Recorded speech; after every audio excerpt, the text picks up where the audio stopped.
안녕하세요. 저는 서울에 혼자 살고 있는 돌싱 30대 남자입니다. 여러분들에겐 첫사랑의 기억이 어떻게 남아있나요? 다시 생각해도 설레고 아련하고 그리운 기억으로 남아있으신가요? 남자는 생각만 해도 설레는 첫사랑을 죽을 때까지 못 잊는다고 하던데 저는 다른 의미로 첫사랑을 죽을 때까지 못 잊을 것 같아요. 어쩌다 제 첫사랑의 기억이 이렇게 바뀌게 되었는지 지금부터 이야기를 풀어볼게요. 저는 고등학생 때 같은 반이었던 아내를 보고 첫눈에 반해 짝사랑을 해왔었어요. 가슴 간질간질거리는 저의 첫사랑이 그렇게 시작된 것이죠. 아내는 미모가 뛰어나서 전교생에게 정말 인기가 많았어요. 여자들은 아내가 쓰는 물건들을 따라 샀었고 학교에서 인기 좀 있다는 잘생긴 애들도 아내의 뒤를 졸졸 따라다녔었어요. 하지만 저는 잘생긴 것도 아니고 그렇다고 날씬한 것도 아니라서 뒤에서만 아내를 봤었어요. 정말 평균 이하의 외모에 살집도 있는 편이라 제가 봐도 너무 별로더라고요. 늘 그렇게 뒤에서 아내를 지켜보다가 아내가 가는 대학에도 따라 들어가게 됐어요. 아무리 그래도 그 정도까지 하냐고 말하시겠지만 저는 그만큼 아내를 무척이나 좋아했었거든요. 제 세상은 아내에 의해 흘러간다고 볼 수 있었어요. 그렇게 대학을 가서도 혼자 속으로만 좋아하다가 대학 졸업할 때쯤 제가 용기를 내서 아내에게 고백을 했어요. 현이야, 친하지도 않은 내가 이렇게 불러내서 당황했지. 졸업하기 전엔 꼭 너한테 하고 싶은 말이 있어서 불렀어. 나, 너 좋아해, 현이야. 나도 알고 있었어. 고등학생 때부터 뒤에서 계속 나만 보던데 어떻게 몰라? 다른 애들은 나랑 얘기 못해서 안달이었는데 넌 끝까지 쳐다만 보더라? 아, 알고 있었어? 다른 애들은 다 잘생기고 이쁜데 난 너무 못생겼잖아.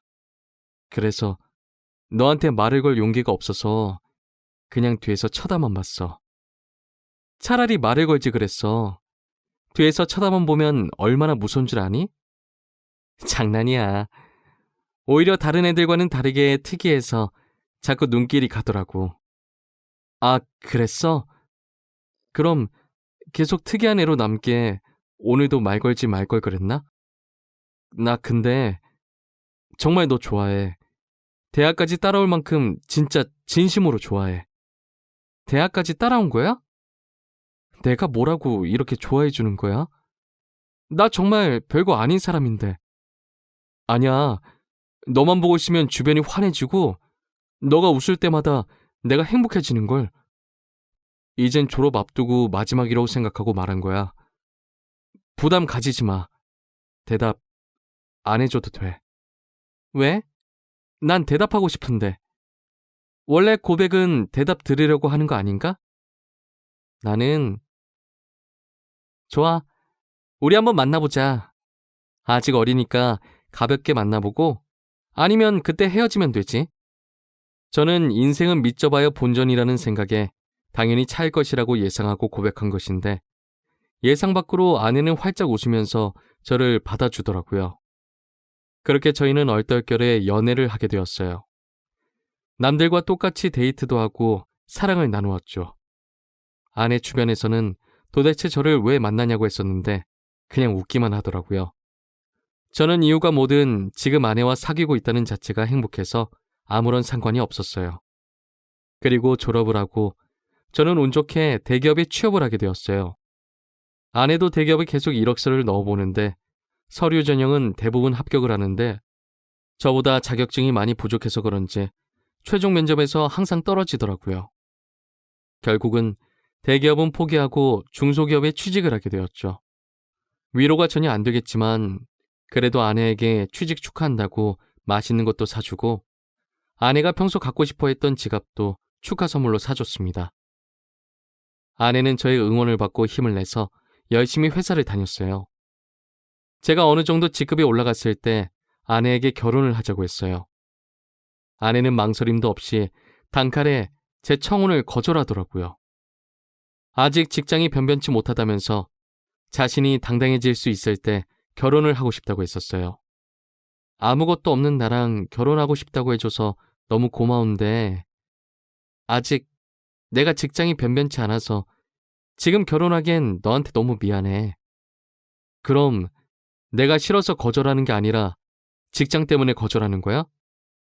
직장이 무슨 상관이야. 우리 둘이 잘 살면 되는 거지. 그래도 직장이 좋아야 월급도 많이 받고 우리가 걱정 없이 살 거 아니야. 너 월급에 비하면 내 월급은 너무 작잖아. 나는 내가 네 앞에서 당당해질 수 있을 때 결혼하고 싶어. 그래도 너가 안 버는 것보단 낫지. 우리 둘이 같이 벌면 괜찮아. 그리고 나 혼자 벌어도 너 하나쯤은 먹여 살릴 수 있어. 아내가 저보다 못한 직장에 다닌다고 스트레스 받아 하는 것 같아서 괜찮다고 다독여줬어요. 아내는 제가 대기업에 다니니까 확실히 제 월급이 자신 월급보다 많다는 것을 알았지만 정확히 얼마나 되는지 모르는 상태였거든요. 그래서 저는 아내에게 이 정도의 월급을 받고 있으니 결혼해도 문제가 없다고 설득했죠. 제가 자신보다 2배 넘게 받는다는 것을 듣고 놀라더니 고민을 하는 것 같더라고요. 계속되는 저의 설득 끝에 아내는 긍정적으로 생각이 바뀐 것인지 제 청혼을 받아주었어요. 제가 이렇게 결혼을 서두르게 된 이유는 회사에서도 아내가 인기가 많은 것 같더라고요. 아내가 종종 회사에서 치근덕거리는 남직원이 있다고 얘기를 꺼낼 때마다 다른 남자들이 더 이상 치근덕거리지 않게 얼른 결혼을 해야겠다는 마음을 먹게 됐죠. 저는 그렇게 힘들게 아내와 결혼하는 데 성공했습니다. 저희는 결혼한 지 2년이 지났는데도 자식 없이 여전히 둘이서 신혼생활을 보내고 있어요. 사실 아무리 노력을 해도 아이가 저에게 찾아올 생각을 하지 않더라고요. 아내와 저는 아직 젊으니까 조급해하지 말고 아이가 찾아올 때까지 천천히 기다려보기로 했어요. 그러다 결혼 3년 차가 되었을 때 아내가 임신을 했더라고요. 저희 부모님은 아들이든 딸이든 상관없다며 너무 수고했다고 고맙다면서 아내의 손을 꼭 잡고 우셨어요. 아내도 어머니의 눈물을 보고선 살짝 눈가에 눈물이 고였더라고요. 며느리 아끼는 시부모님 덕분에 낙동강 오리알 신세가 된 저만 힘들어졌었어요. 아내 회사가 중소기업이어도 설립자가 여성분이어서 그런지 복지가 대기업 못지않게 좋더라고요. 아내는 일을 하면 스트레스 받을까봐 아이를 위해 휴직을 하고 집에서 쉬고 있었어요. 혹시나 쉬면서 집안일이라도 할까 어머니께서 집에 오셔서 아내 대신 집안일을 다 해놓고 가시더라고요. 저도 퇴근하고 오면 어머니의 잔소리를 듣고 아내의 시중을 들기 시작했고요. 아내 시중을 들면서도 저는 태어날 아이 생각에 하나도 힘들지 않았고 행복했어요. 저희는 아들, 딸 구애받지 않으려고 병원에 검진을 가도 성별을 알려고 하지 않았어요. 출산하고 아이를 보러 신생아실에 갔는데 아내를 아주 쏙 빼닮은 귀여운 딸이더라고요. 엄마를 닮아서 그런지 아이의 얼굴이 벌써 완성형이라고 호들갑 떨었다가 아내한테 주책이라면서 벌써 딸 바보 됐냐고 등짝 한 대 맞았네요. 아내 손이 매운 편인데 저는 그날 아무리 맞아도 아프지가 않고 오히려 간지러웠어요. 이래서 다들 딸 낳으면 딸 바보가 되는 건가 보다 싶더라고요. 딸이 태어난 지 이제 1년이 넘어가기 시작했을 때 저는 집 앞에서 충격적인 장면을 목격하게 됐습니다. 제가 직급이 올라가면서 회의다 뭐다 여기저기 불려다니다 보니 정시 퇴근하는 아내가 항상 저보다 먼저 집에 와 있었어요. 그런데 제가 몸이 안 좋은 것 같아서 회의에 참석하지 못하고 집에 바로 온 적이 있었어요. 차를 주차하고 내리려고 가방을 챙기는데 어떤 차에서 내리는 아내가 보이더라고요. 아내는 운전면허가 없어서 항상 제가 데려다 주거나 대중교통을 이용해서 출퇴근을 했었거든요. 저는 처음엔 동료가 데려다 준 거라고 생각하고 신경을 쓰지 않으려고 했었어요. 그런데 아내가 집에 들어가려고 할 때 남자가 차에서 내리더니 아쉽다는 듯 아내의 손을 잡더라고요. 저는 내리려고 손잡이에 올린 손을 떼고 그 모습을 어처구니 없이 쳐다보고 있었어요. 아내는 남자를 보면서 웃고 있고 남자는 잡은 손을 앙탈 부리듯이 흔들고 난리도 아니더라고요. 다른 사람이 보면 그 둘이 부부인 줄 알겠더라고요. 하필이면 제 차가 입구 정면에 주차하고 있어서 제 블랙박스에 그 장면이 그대로 다 찍혔었어요. 저는 차 안에서 나오지 않고 아내가 들어간 후에도 그 장면만 계속 돌려보고 있었어요. 잘못 생각한 거라고 현실을 부정하려 했지만 보면 볼수록 외도가 맞는 것 같아서 화가 나더라고요. 더 확실한 증거를 잡아야겠다는 생각에 저는 집으로 바로 들어가지 않았어요. 차 안에서 쉬다가 원래 제가 퇴근하던 시간에 맞춰서 집에 들어갔죠. 아내가 웃으면서 저한테 왔냐고 말하는데 온몸에 소름이 돋았어요. 저는 아무것도 못 본 사람 마냥 아내에게 평소와 다를 것 없이 똑같이 대했었어요. 아내가 음식을 하는 동안 혹시나 다른 증거들이 나오지 않을까 싶어서 아까 아내가 입고 있었던 코트를 뒤졌는데 아무것도 나오지가 않더라고요. 저는 아내가 잘 때 휴대폰을 몰래 확인해 보기로 마음먹었습니다. 아내가 먼저 잠든 것을 확인하고 휴대폰을 들고 조용히 거실로 나왔어요. 잠금이 걸려 있었는데 비밀번호가 딸 생일이더라고요. 저는 고민할 것도 없이 제일 먼저 카카오톡을 들어가 보았어요. 전부 회사 직원들과의 단톡이나 제가 알고 있는 고등학교 친구들과의 단톡이었는데 유일하게 한 사람만 개인톡을 하고 있더라고요. 저장명도 심상치 않은 게 제 직감으로는 이 사람이 아까 아내를 데려다 준 사람이라고 생각했죠. 개인톡을 들어가 보니 역시나 제 예감이 딱 들어맞았더라고요. 아내가 저랑 연애했을 때보다 그 사람이랑 더 달달하게 카톡을 주고받았어요. 그런데 두 사람이 사귄 지가 꽤나 오래된 사이였던 것 같았어요.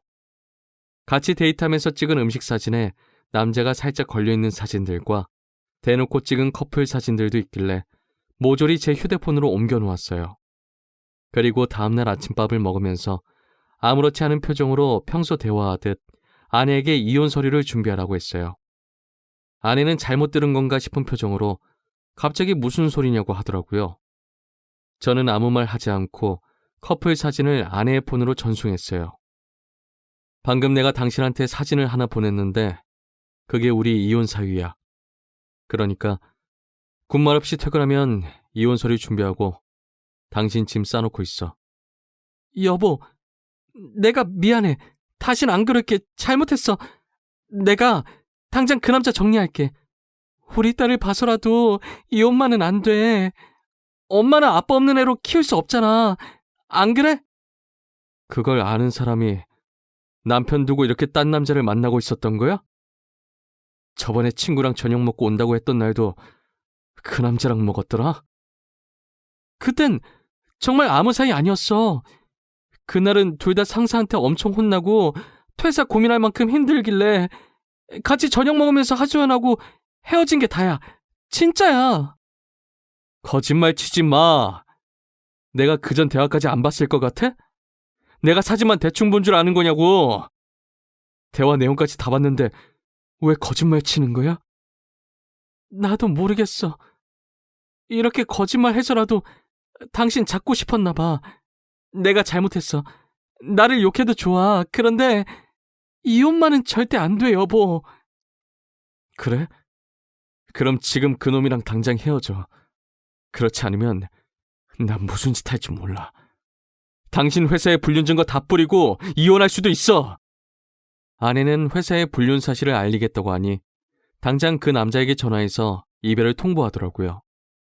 그리고 며칠 뒤 아내한테 들은 얘기인데 아내와 헤어지고 그 남자는 이직을 했다더라고요.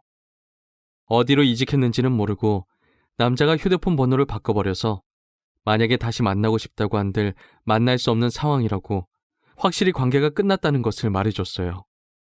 저는 제가 있는 앞에서 이별을 통보했던 아내라 저 말을 의심조차 하지 않고 믿었던 것 같아요. 조금이라도 의심해보고 제가 직접 알아봤어야 할 내용이었는데 말이에요. 그리고 저희는 다시 예전 신혼 때처럼 관계 회복에 성공했어요. 아내가 미안했는지 그 사건 이후로 제게 과하다시피 너무 잘해주더라고요. 그 행동도 의심해봤어야 했는데 말이에요. 그 사이에 귀여운 딸이 저희에게 한 번 더 찾아왔어요. 이번에도 아내를 쏙 빼닮아 너무 이쁘더라고요.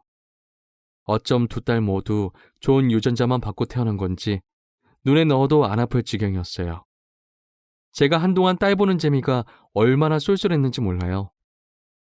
주위 사람들한테 요즘 딸 보는 맛에 산다고 말하고 다닐 정도였어요. 요즘은 아들보다 딸이 더 좋다고 하던데 딸들을 보고 있으니 왜 그런 말을 하는지 알 것 같았어요. 어찌나 애교도 많고 저를 보고 방긋방긋 잘 웃던지 나중에 커서 딸이 결혼한다고 하면 정말 대성통곡할 것 같았어요. 저는 영원히 제 딸들을 옆에 끼고 살 수 있을 줄만 알았어요. 그날만 아니었다면 말이죠. 제가 중요한 프로젝트를 맡고 있어서 잠을 제대로 못 잔 적이 있었어요. 평일엔 프로젝트 때문에 주말엔 딸들 보느라 피로가 누적이 되었던지 그날은 정말 낮잠을 안 자면 제가 과로사할 수도 있겠다는 생각이 들더라고요. 웬만하면 아이들을 봐주려고 했는데 도저히 못 버티겠어서 정말 오랜만에 주말에 잠시 낮잠을 잤었어요. 그러다 중간에 목이 너무 말라서 잠에서 깨버렸어요. 거실에서 아내가 통화를 하는지 문틈 사이로 아내 목소리가 어렴풋이 들리더라고요. 스피커폰으로 해놓은 건지 간간히 다른 사람 목소리도 들렸었어요. 저는 목이 말라서 아플 지경이길래 물을 마시려고 손잡이에 손을 올렸는데 아내가 하는 말에 문을 열지 못하고 그 자리에서 굳어버렸어요. 오늘 남편 얼굴 보는데 날이 가면 갈수록 더 못생겨지더라. 살만 디룩디룩 쪄서 진짜 얼굴 맞대고 밥 먹기 힘들어. 같은 공간에 있기도 싫어. 그러니까 내가 계속 이혼하라고 했잖아. 언제 이혼할 건데? 이대로 살 생각이야? 도대체 언제까지 이러고 있을 건데? 나 이제 당신 남편이 불쌍해 보일 지경이야. 아니 뭐 아직 애들도 어리고 내 월급으로 애들 키우는 건 힘들잖아. 그렇다고 당신 월급도 많은 게 아니니까 조금만 더 있다가 하려고. 이혼할 생각이 있긴 한 거야? 내가 봤을 땐 당신 남편이 가진 돈 때문에 이혼 안 할 것 같아. 말로만 이혼할 거라고 하고 계속 이런 식이면 나 당신 남편한테 다 말할 거야. 아, 좀 기다려보라고 했잖아. 왜 이렇게 보채는 거야? 매력 떨어지게. 우리 딸 부족함 없이 키워야 하지 않겠어? 그러니까 조금만 참아. 그건 그렇긴 한데 나도 애기들 보고 싶단 말이야. 맨날 사진으로만 보고 나도 실제로 애기들 알아보고 싶어. 근데 지금 자기 애도 아닌데 자기 애라고 믿고 저렇게 좋아 죽는 꼴이 너무 웃겨. 진짜 멍청한 거 아니야? 얼굴이 자기랑 너무 다르잖아. 당신 닮아서 얼마나 이쁜데. 자기 애라고 믿지? 얼핏 들었을 때 대화 내용으로 아내가 상간남이랑 통하고 있었다는 걸 알아차렸어요. 얼굴 얘기하면서 제 험담을 할 때부터 저는 손을 뻗어서 화장대 위에 있던 제 폰을 들고 아내의 통화 내용을 녹음하기 시작했었어요. 둘이서 오가는 대화들이 정말 갈수록 가관이더라고요. 제 험담은 그럴 수 있다고 생각했는데 이제껏 제 딸이라고 믿었던 애들이 알고 보니 제 딸이 아니라 상간남 딸이라고 하니까 너무 충격적이더라고요. 저는 들고 있던 폰을 바닥에 떨어뜨렸고 그 소리에 아내가 놀랐는지 황급히 전화를 끊더니 방문을 열고 불을 켜더라고요.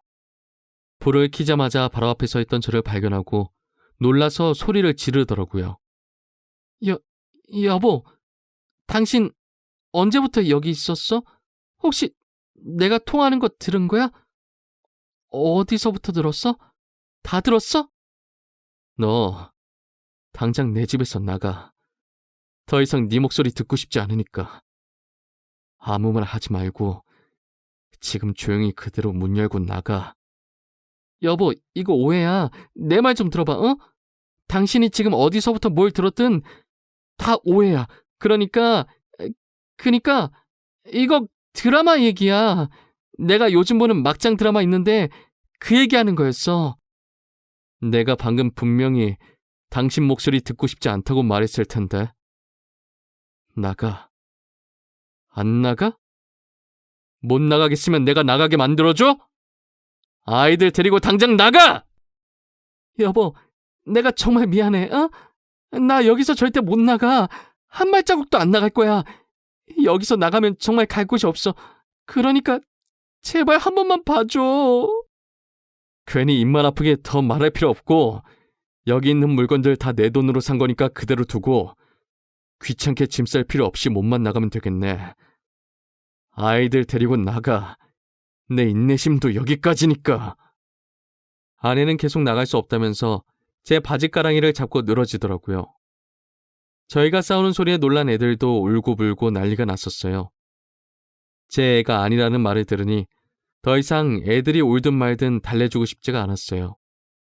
아이용품은 저희 집에 도왔자 필요가 없으니 대충 애들 집만 챙겨서 아내 손에 쥐어줬어요. 아내는 제가 쥐어진 가방을 던지고 못 간다면서 바닥에 들어 눕더라고요. 제가 경찰에 전화하는 신용을 하니 아이들을 데리고 나갔어요. 알고 보니 아내는 전에 저한테 들켰던 그 상간남과 계속 만나고 있었더라고요. 저번에 헤어졌다는 말도 거짓말이었고 이직을 했다는 말도 전부 거짓말이었어요. 그렇게 저를 속이고 둘은 뒤에서 만남을 이어갔던 거예요. 제 자식이라고 믿었던 딸들도 그 남자와 아내 사이에서 낳은 딸들이었던 거죠. 지금까지 저와 자신 사이에 아이를 낳고 싶지 않아서 피임약을 복용하고 있었더라고요. 아내는 상간남이 가진 게 쥐뿔도 없었는데 단지 얼굴 하나만 보고 맞는 것이었어요. 저랑은 그저 돈을 많이 버니까 돈 때문에 계속 만나다가 결혼까지 하게 된 것이었죠. 저는 모든 사실을 알고 바로 변호사 선임해서 이혼 소송과 상간남 소송을 했어요. 아내와 상간남은 제게 당장 줄 돈이 없다고 미안하다고 빌더라고요. 여보, 내가 잘못했어. 당신이 이혼하라면 이혼해줄게. 우리 소송까지는 하지 말자, 어? 그래도 같이 살아온 세월이 있는데 합의 이혼으로 끝내면 안 될까? 정말 죄송합니다. 용서받지 못할 짓 한 거 알아요. 그치만 소송만은 하지 말아주세요. 모아둔 돈도 없어서 당장 위자료 줄 돈이 없어요. 이렇게 부탁드립니다. 이렇게 될 거라고 예상을 못했나 봐요. 제가 저번에도 용서하고 넘어가 주니까 이번에도 사과하면 그냥 넘어갈 줄 알았어요? 저 절대 고소 취할 생각 없습니다. 아내가 외도한 게 이번이 처음도 아니고 심지어 똑같은 남자랑 다시 외도를 했는데 저는 너무 괘씸해서 그 둘을 선처해줄 마음이 전혀 없었어요. 결국 둘은 저한테 줄 위자료가 없어서 사채까지 써서 줬더라고요. 매달 정확하게 들어오는 월급 받고 사채를 쓴 모양인데 제가 가만히 있을 리 없었죠. 저는 불륜 증거들을 아내 회사에 뿌리기 시작했어요. 회사 내 커뮤니티에 익명으로 녹음본과 함께 글도 올렸고 팩스로 커플 사진들도 보내고 제가 할 수 있는 건 다 했었어요. 결국 아내와 상간남은 회사에서 질타를 받으며 그대로 쫓겨났습니다. 그리고 현재까지도 빚쟁이들을 피해 도망 다니고 있는 것 같더라고요. 그러게 처음 제가 용서하고 넘어가 줬을 때 정신을 차렸어야 했는데 자기 발등 자기가 찍는 짓을 왜 하나 싶습니다. 저는 정말 죽을 때까지도 이 일을 절대 못 잊을 것 같아요. 다시는 결혼할 생각도 그렇다고 연애를 할 생각도 전혀 없어요. 저는 이렇게 혼자서 걱정 없이 사는 것도 괜찮을 것 같다는 생각을 해요. 오히려 부양할 가족이 없으니 마음이 더 편해졌어요. 저희 어머니는 아직도 집사람이 바람펴서 이혼한 줄 모르고 계세요. 나이도 많으신데 혹시나 충격에 쓰러지실까봐 영원히 제 가슴에만 묻어두려고 합니다. 여러분들은 첫사랑의 기억이 꼭 이쁘게 남아있었으면 좋겠네요. 지금까지 제 이야기 들어주신 모든 분들께 감사합니다. 모두 가족들과 행복하고 따뜻한 겨울 보내시길 바랍니다.